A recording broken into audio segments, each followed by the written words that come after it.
Naku po Carla, may sikreto siyang na-booking ng mga netizens at taga-supporters nila.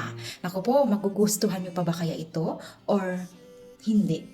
So yan ang ating pag-usapan for today's video. So kumakailan nga po ay marami pong mga latest update po ni Carla sa kanyang YouTube channel, even dito sa Blue Apps na pinapakita niya yung mga latest update po sa kanyang live update kumbaga, no? So ang isa sa mga sikreto daw di umano itong si Carla na kanilang nakita at napansin ay pagiging masinop niya sa pera. Yes mga mima. Kasi itong si Carla ay naglapag po na nagpapagawa na siya ng bahay.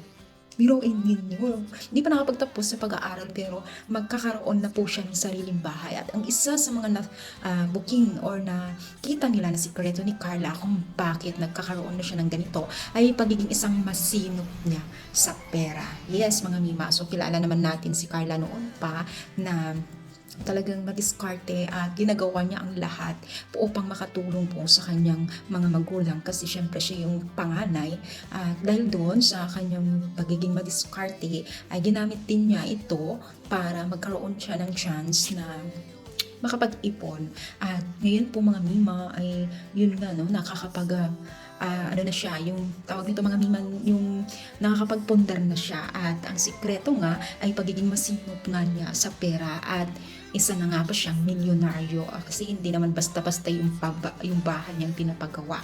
Alam natin yan kasi tsura pa lang nung bahay na pinapagawa ay talagang kailangan ng malaking halaga doon, no? At napaka-proud talaga itong si Carla kasi ginagawa niya yung best niya para sa kanyang pangarap at nakaka-inspire po sa kanyang sa mga kabataan na kagaya niya at sana ituloy-tuloy yung blessing na kanyang natatanggap kasi syempre di ba nakaka-inspire siya at matutupad na rin yung pangarap niya habang bata pa siya.